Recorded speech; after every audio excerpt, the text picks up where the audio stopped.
Hogan, Sonny, good to see you guys again. Are you paying attention to who's in the World Series now? Oh, I can't say I No. have been. I'm sorry. Okay. Hogan? Well, the correct Hogan. Me either, Tim. I went back home to my hometown where I grew up. Actually, not where I was born, but where I grew up in Arkansas, El Dorado, Arkansas, for the first time in like 20 years. Yeah. Met with Sarah, Governor Sanders, in Little Rock for a little bit. Had a great chat with her, and then went down and gave a speech. And it was real America. Let's just say that they're pretty fired up about a lot of different issues, and it was interesting to get out of the Beltway bubble and talk to real folks about some real serious issues, of course, that we face in this country. But not the World Series. Well, the correct answer is that's not a real series. The correct answer is who cares? I was rooting for the Phillies.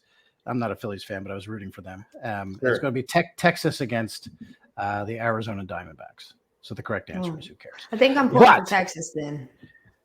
Well, that's your right as an American. That's fine. But so frivolous things like an uninteresting World Series aside, I think we've had some really great guests on this show, but I think this is I think the guest who is, in the context of what's happening in the world, is probably the most important guest that we've had. And I'm really looking forward to that. It's going to be a great conversation because that's what you get on the Line Drive podcast.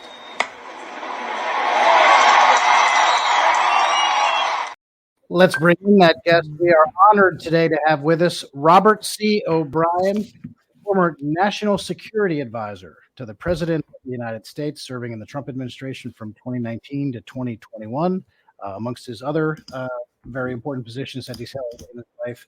The former National Security Advisor, Robert O'Brien. Sir, thank you very much for joining us. We really appreciate your time. Yeah, I'm great to be with you, Hogan, and Sonny Joy.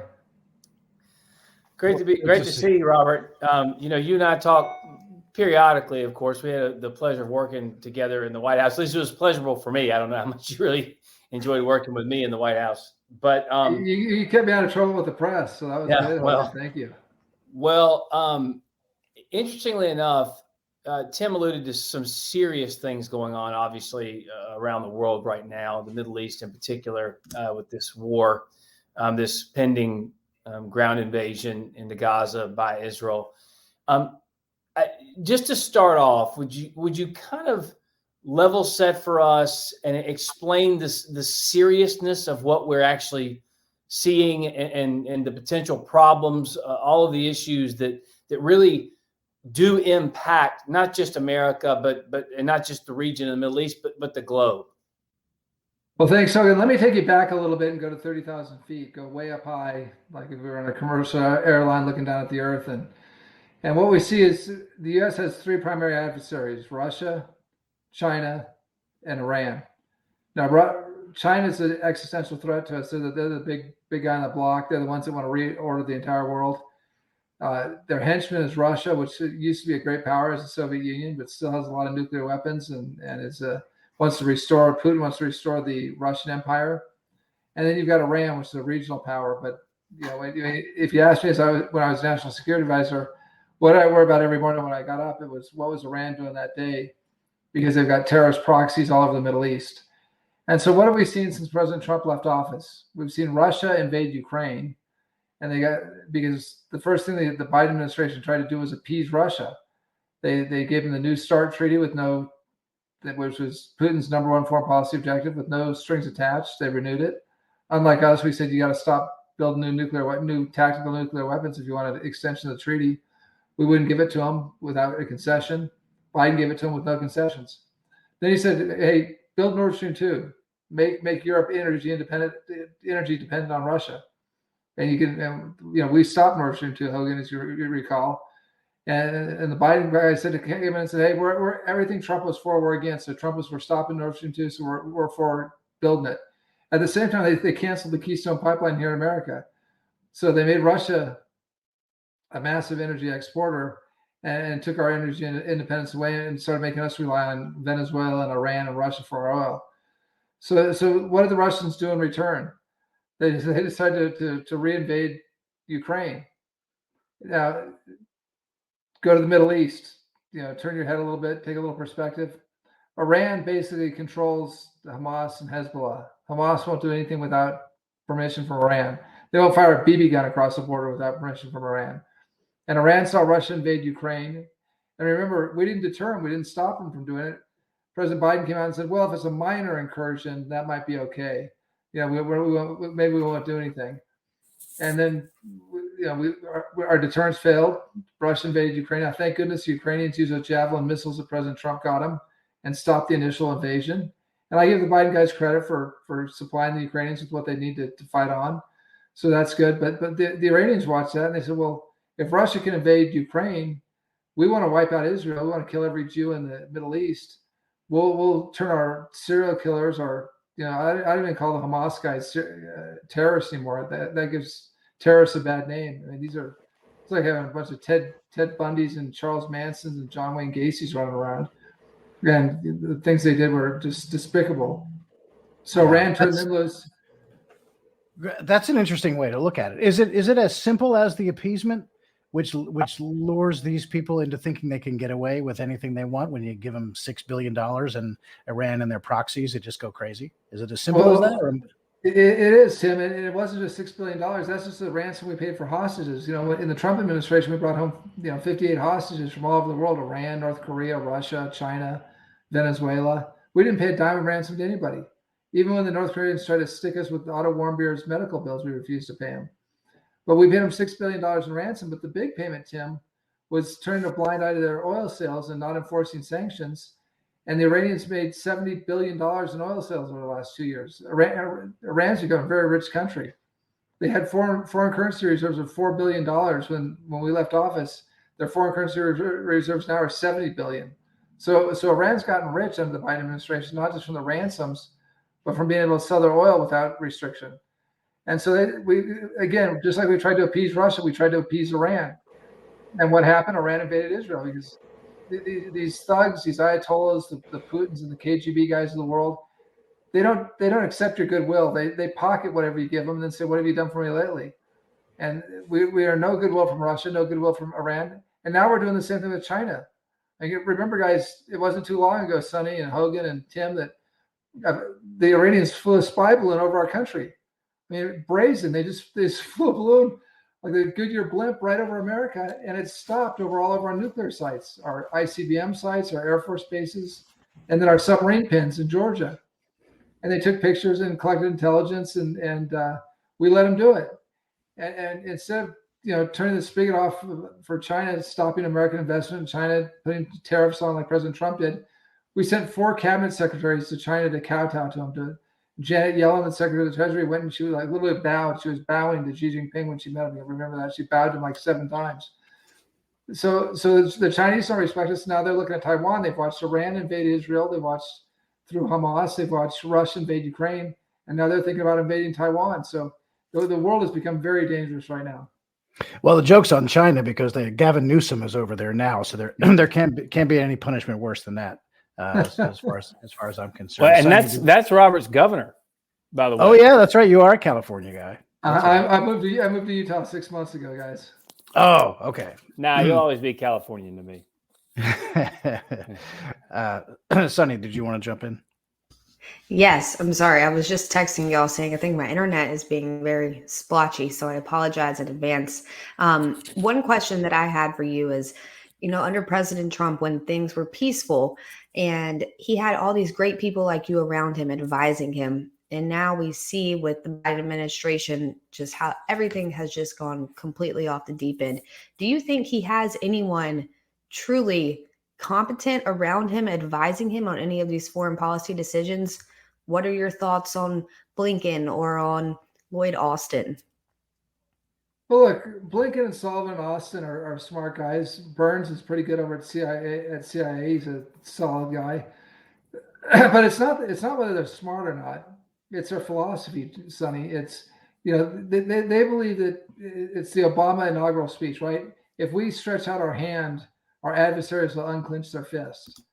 That's not going to happen. It's like I tell people, the Iranians aren't that into us, and we can pay the Iranians billions and billions of dollars, and they just don't want to have a relationship with us. Sorry, they hate us. They hate our values. They hate our free speech. They hate the fact that we defend Israel, and they're not going to change. It doesn't matter how much money we give the Iranians. They're not going to change. We're not changing them. The same thing with Vladimir Putin. The same thing with Xi Jinping. But the philosophy of appeasement remember, appeasement's popular, especially for the Democrats, because you put off hard decisions and you avoid a war in the short term.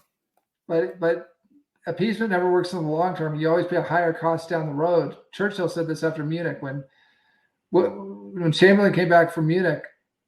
And said we have peace in our time. He was wildly popular in Britain because they just fought the First World War. They didn't want to fight another war. He said, there's not going to be a war with Hitler. And the only person who said we've suffered a defeat without a battle, and the consequences are going to travel with us a long way down the road was Winston Churchill. But the rest of Parliament was wildly in favor of what Chamberlain did. And so I think the Democrats think if they appease, they can get to the next election. They can put something off. But the problem is that weakness is provocative, and our adversaries see it as weakness, and they see a gap and they go for it. And so they're not rational like we are. If I do something for you, Sonny, if I do something for you, Hogan, I'm going to expect a little goodwill down the road from you. Our adversaries aren't like that. They don't think the way we do. They're not Western in thought, and they're not courteous. They're not cordial. And so if I do you a solid now, they're not. You're going to do me a solid later. That's not how they work. And we need to understand that. Speaking of the people that he's got, that Biden has around him, your immediate successor, Jake Sullivan, and I don't know if you know him or not. I imagine you've crossed paths with him. He wrote an essay for the publication Foreign Affairs that was submitted for their print edition prior to Hamas's attack on October 7th. And so he had some assumptions in there, and they let him scrub it, add some things and take things out for the online version, but for the print version, it was too late.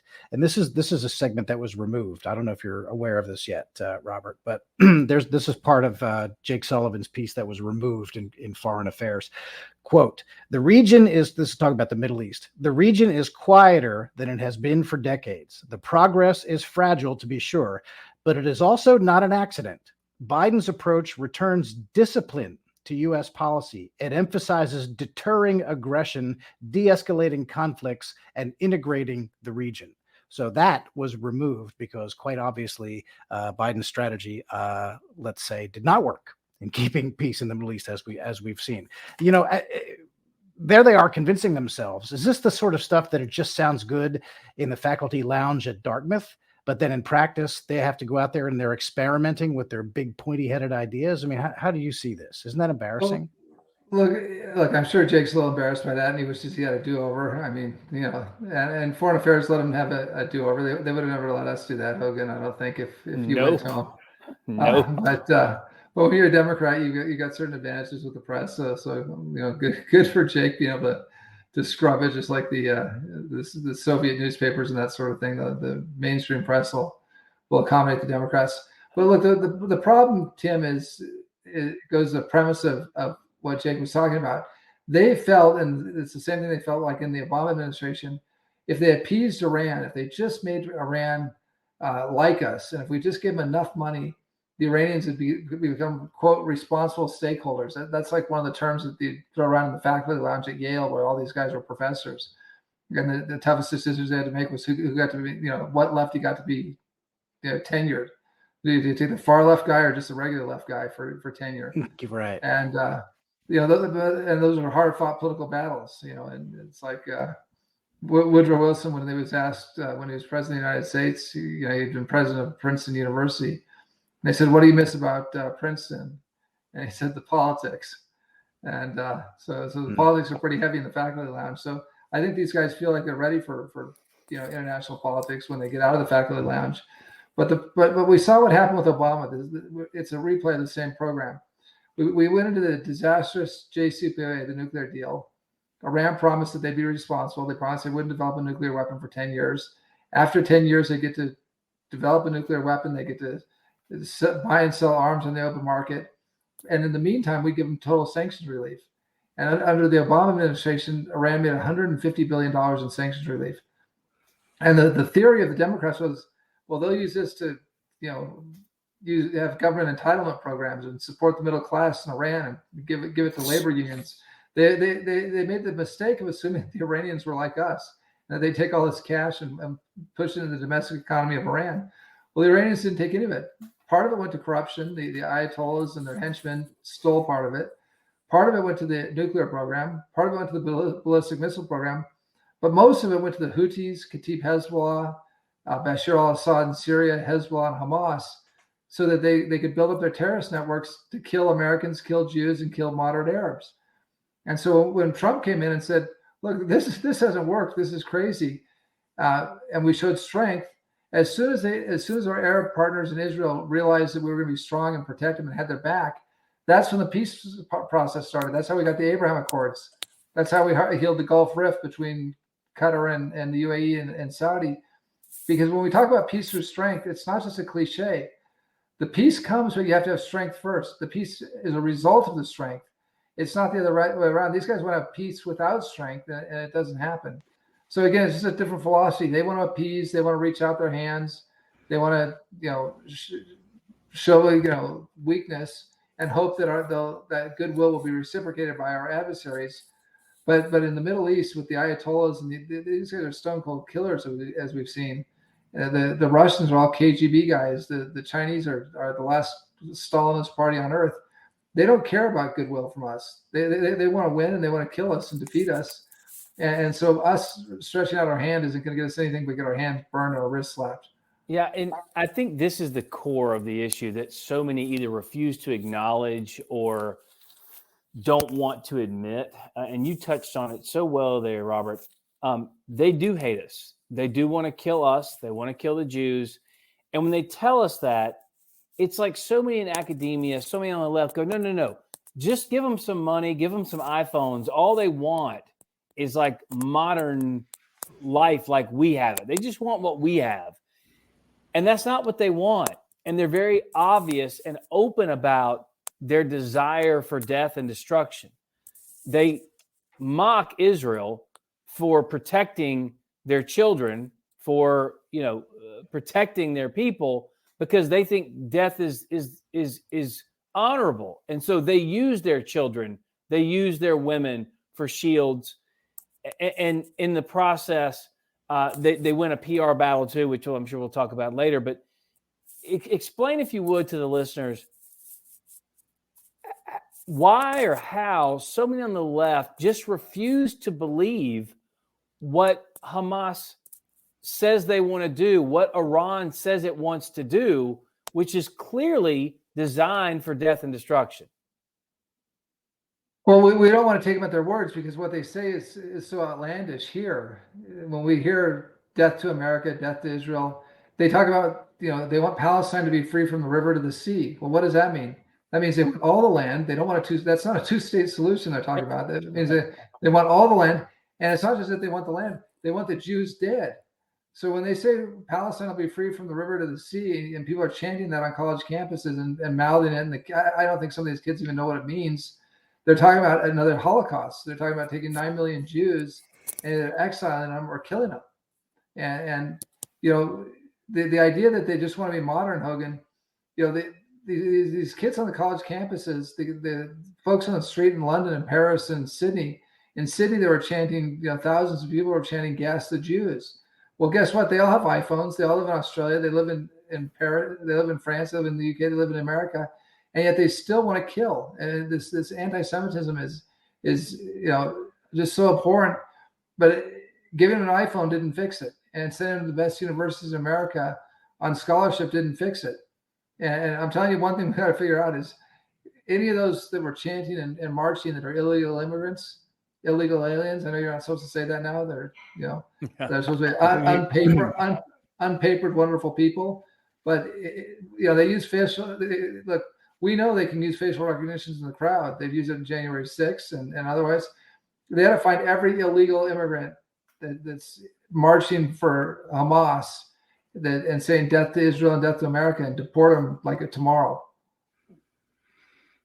You mentioned propaganda victories, or one of you, either you or Hogan, and there was, I think, one of the more embarrassing episodes in American media, where when there was the allegation that Israel had blown up a hospital last week. It turns out that it was a failed rocket launch from not even Hamas, but one of their Islamic Jihad allies there, and it blew up in the parking lot.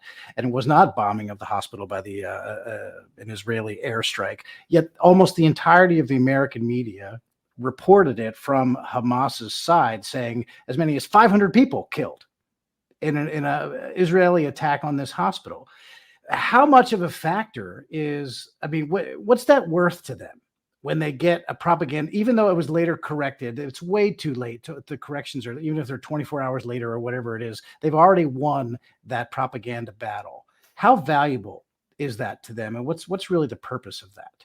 Well, it's hugely valuable. And Churchill said this in World War II, that a lie gets halfway around the world before the truth gets up in the morning and puts his pants on. And so, we saw it with this. This was a Palestinian jihadi rocket that, by the way, didn't even hit the hospital, hit the parking lot of the hospital.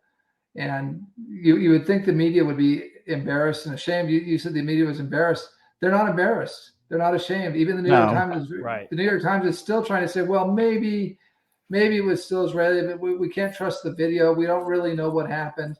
I mean, we've got the audio of the Hajis, of the jihadis, saying, "Oh gosh, that was our rocket. It hit the hospital. That was ours," and that's not enough for the New York Times. So they're not embarrassed by it, and these are massive propaganda wins.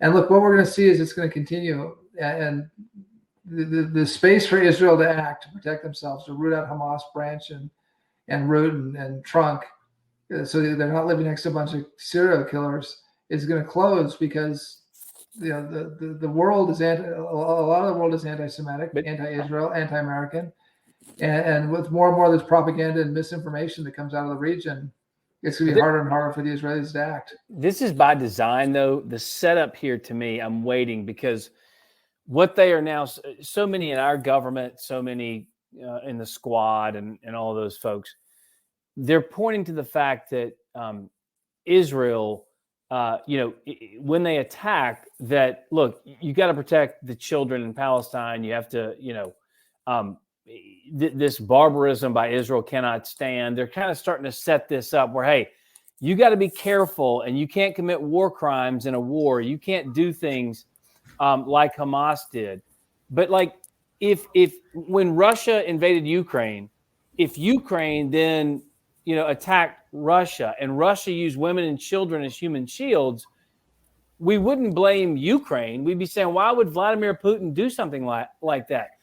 I'm just so confused, because they're setting this up where, when this invasion into Gaza happens, people are going to turn on Israel pretty quickly, up to and including, I believe, our officials in our government.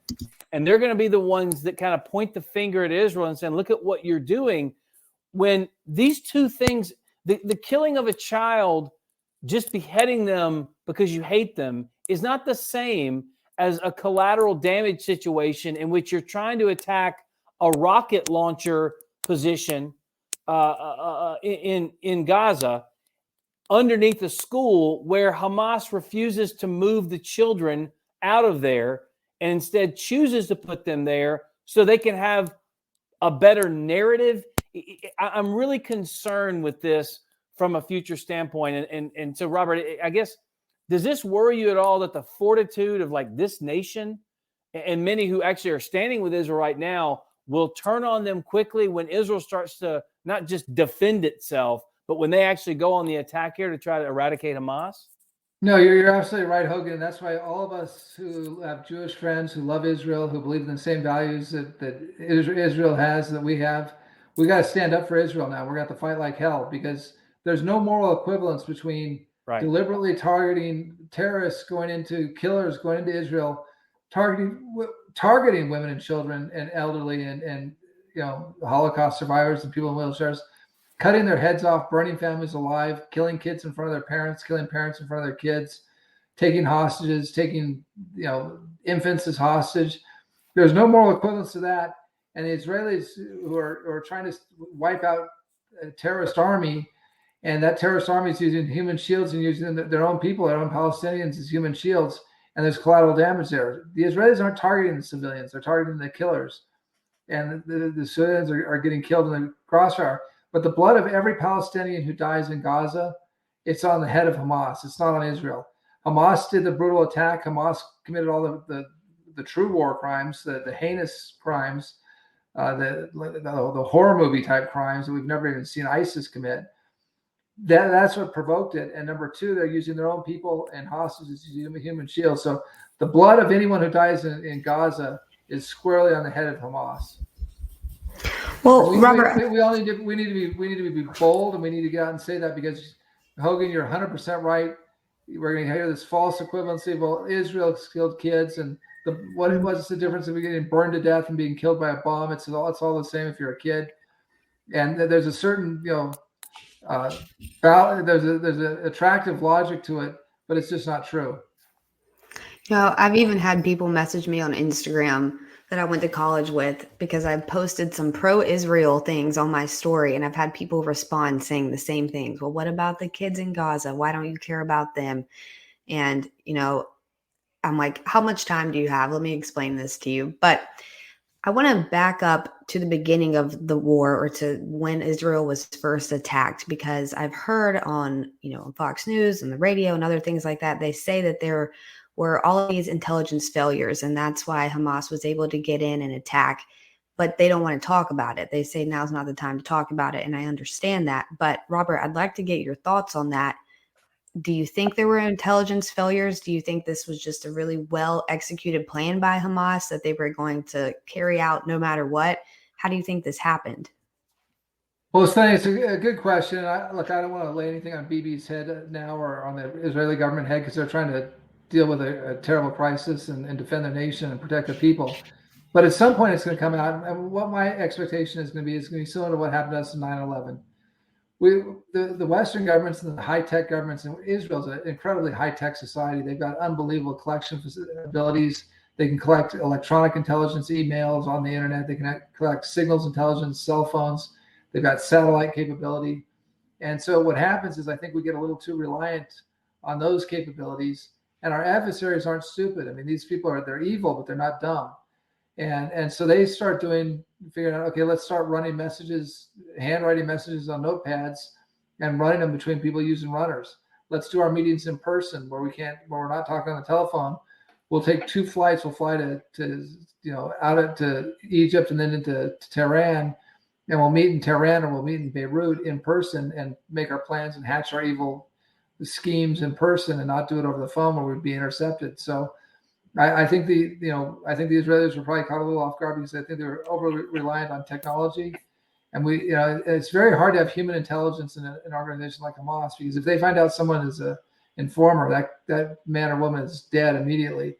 So it's hard to develop a human network with organizations like Hamas or Islamic Jihad. Number one, and number two,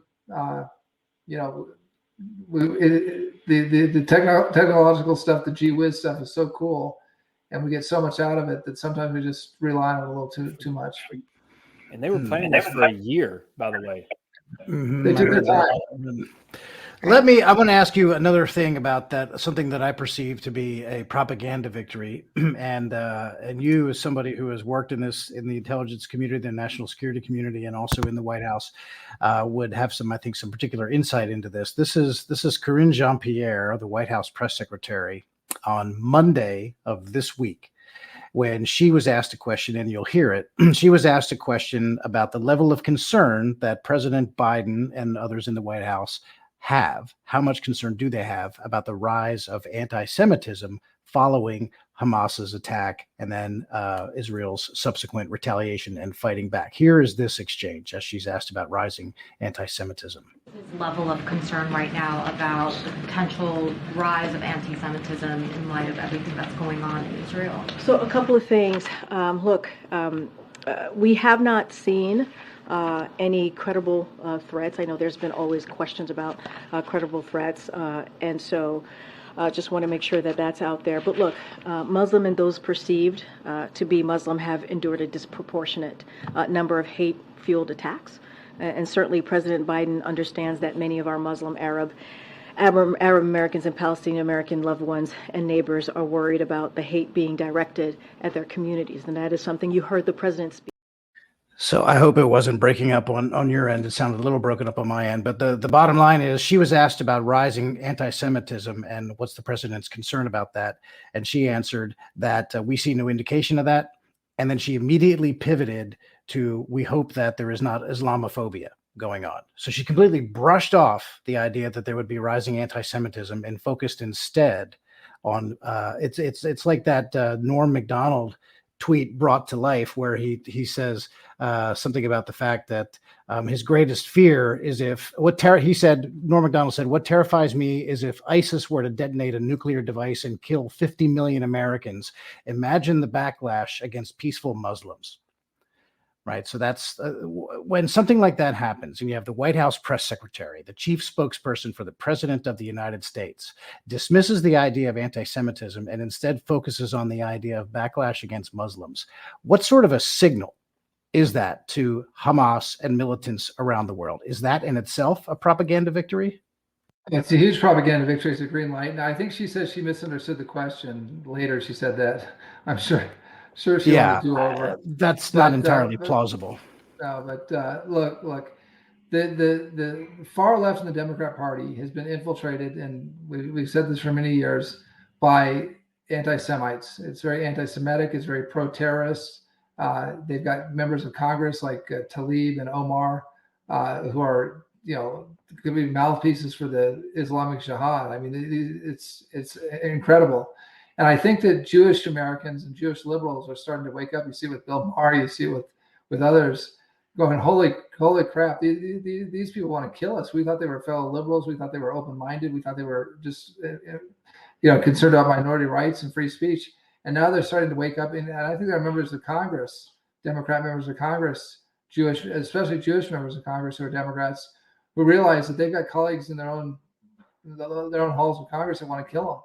And so, but because they're so powerful and because they've indoctrinated so many young Democrats, I mean, you see that the marches on the college campuses, shouting, anti-Israeli, anti-Semitic, anti-Jewish slogans. I think Karen Jean-Pierre and the rest of them are terrified of what they've got. This is their base. This is their hardcore, solid voters who need to come out and put Biden over the top in another year and a half in the presidential election. So I think they're terrified of the base, and so I think they're going to just like they appease our adversaries overseas. They're going to be very careful about what they say to alienate the squad and their followers. But I think the Democrat Party has a reckoning coming, because the Democrat Party can only win with wealthy Jewish donors who have been the heart and soul of the Democrat Party for many years. They used to talk about the Waxman Berman machine out in California. Well, I think there are a lot of Jewish Democrats who are waking up after October 7th and realizing they may not have a home in the Democrat Party. And one thing I'll tell them, President Trump kept Israel safe. President Trump moved the embassy to Jerusalem. We recognize Golan. Come to the Republican Party. For all my Jewish friends who believe in free speech, and we may not agree on everything. We may not agree on abortion or that sort of thing, but no one in the Republican Party wants to kill you. We welcome you with open arms, and we want you to come over and join us. I mean, isn't that amazing? You have to be worried about the pro-Hamas caucus in your own party. That's just astounding. Terrifying. I will say, Robert, I was embarrassed to even admit this, but when I went into the White House, I just didn't realize how much policy affected people in this country and around the globe. And we really do appreciate your time tonight. I know we said we'd get you out of here in a little bit, but I did want to say, you outlined the importance of what the policies from the previous administration did to keep the region safe, to keep the aggressors at bay, to prop up our nation and our people first. We were more feared and we were more loved and we were more respected, obviously, several years ago with Trump than with where we are now and Joe Biden. So I just want to thank you for your wisdom, not just here on the podcast, but for our time serving together in the White House, but now on television and all the other avenues you're doing, because it really does show how important these policies are to just the safety of people around the world. So just thank you for your service and really appreciate your time tonight too. Yeah, well, it was a privilege working with you in the White House, Hogan. You did a great job for the country, and thank you for your service. And Sonny and Tim, great to see you on video, and hope to see you in person soon. Great. Well, thank you very much, Robert. O'Brien, the former national security advisor to former President Donald Trump. And this has been the Line Drive Podcast.